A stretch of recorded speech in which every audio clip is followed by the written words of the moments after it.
Hello guys, welcome dito sa aking channel sa isa ng mga maiksing talakayan about sa ating basic test equipment na ginagamit ng mga electronic technician.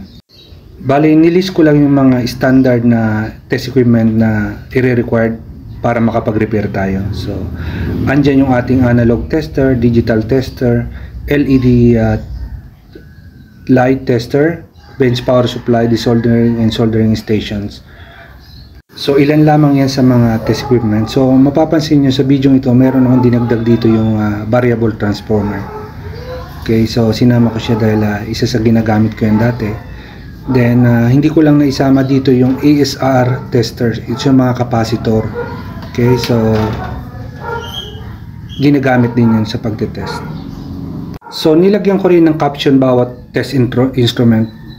So sa bandang hulihan ng video na to, discussion natin is babanggitin ko kung saan ginagamit at saan mas mainam gamitin ang mga instrumento na yan.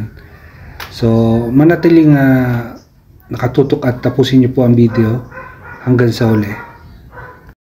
So very important sa ating mga electronics technician ang mga instrumento na ito. So lalong-lalo na ang tester. So mahalaga nating malaman yan, katulad na paano gamitin, tulad na lamang sa analog na medyo tricky na gamitin is may ginawa akong video para dyan. So kung gusto nyong malaman, I know na sa panahon ngayon is karamihan mga technician ay gumagamit na ng digital tester, ano? Medyo madali kasing gamitin yon. Kaya lang is importante pa rin malaman natin yung paggamit ng analog tester. Sa analog tester kasi may mga features na the best siyang gamitin kaysa sa digital. Okay? So sabi nga ng iba, kiniklaim ng iba na mas accurate ang paggamit ng analog tester o accurate yung reading niya kaysa sa digital. So lalo na kung gagamitin yung digital tester is yung medyo mababang klase lang or hindi siya talaga katulad ng mga Sanwa or Fluke. May kamahalan kasi yung mga yan, kaya minsan mahirap i-afford, kaya lalo sa mga baguhan pa lang nagre-repair. So naintindihan ko yan kasi nanggaling na rin naman ako dyan dati. Umpisa natin dito sa ating variable transformer. AC po ito, no? So importante din itong isang instrumento na to, lalo na kapag magto-troubleshoot kayo. Pwede rin yung gamitin as a step down transformer. Let's say meron kayong appliances na 110, then wala kayong transformer, pwede nyo gamitin yan. So iset nyo lang yung knob, then connect lang kayo doon sa output. Kung anong nilagay nyo sa knob, yun yung magiging output nya. So ginagamit din yan sa pagtitest ng SMPS power supply. So next is digital tester, Sanwa digital tester. So ito yung may frequency counter na model, CD800A. So meron siyang 4 modes na built-in dyan sa tester na yan. So ano-ano yun? So may voltmeter, ohmmeter, frequency counter at saka ammeter. Okay. So nilagay ko dyan sa caption yung mga additional information na hindi ko mababanggit. So pakibasa na lang din. So napakaganda ng model na to. So very handy. Ito yung karaniwang nakikita ko sa mga technician na ginagamit.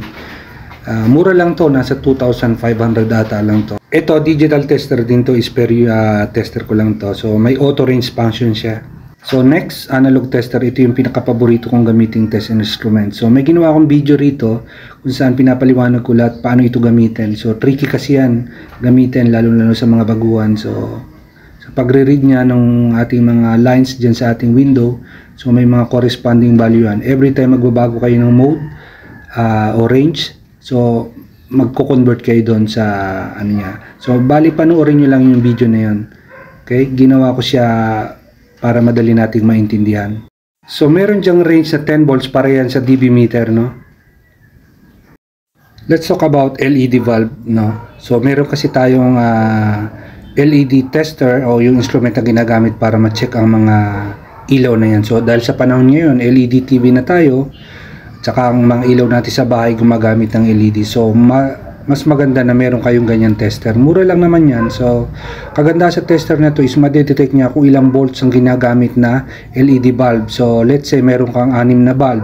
Then, chinek mo yon, umilaw lahat. So, malalaman mo kung ilang voltahe bawat isa ng bulb. So, 300, up to 300 volts ang kaya nyo sukatin. So, medyo delikado yan. So, dapat ibalik nyo yung cap ng ating test probe. Yung tinuturo ko na yan. So, importante yan na para sa safety rin natin. So, ang LED backlight kasi naka-series yan. Kaya kapag ka napundi ang isa, damay na lahat yung mga kasunod niya. So, kaya ang ating mga TV ngayon nagbablock screen. Okay? So, kung meron ka yan, madali mong matetesting kung ano ang pundido na bulb. Napakahandi ng instrumento na to. So, ingat-ingat lang sa pagtetest. Baka magkabaliktad tayo ng polarity. So, madadamage natin yung mga LED beads or LED valve natin. Alright, let's move to our next instrument, which is the soldering station. So, it is better to have this equipment, lalo kung tayo ay nagre-repair ng mobile phone. Okay? So, meron kasi siyang hot air and soldering gun. Okay? So, 2-in-1 siya. Okay? So, napakahandi nito lalo na pag magtatanggal kayo ng screen o LCD ng mobile phone. Sa pagre-repair naman ng mga appliances, magagamit natin ng hot air kapag magdadry tayo ng circuit board. So, or magtatanggal tayo ng mga SMD component or yung surface mounted devices. So, karamihan ngayon na yung mga circuit board natin is gumagamit na ng mga SMD chip. So, yung mga capacitor, resistor natin, mga SMD na rin. So, mga IC. So, yan ang inyong kakailanganin. So, gagamitan nyo lang ng soldering paste or soldering paste para madali nyo matanggal yung component. Okay? So, adjustable yung kanilang range dyan. So, madali lang gamitin. So, gusto mong mainit, so pwede mo rin palitan yung tip. So, iba't ibang klase ng tip. Okay, kaganda sa model na to is nag-auto shut off siya doon sa hot air niya kapag ka nakadocking siya. So, safe para sa safety natin yung kasi hindi natin alam, mamaya nakalapag yan, tuloy-tuloy ang takbo na hangin, sunog ang matututukan ng pinaka-nozzle niyan. So, better to be safe than sorry.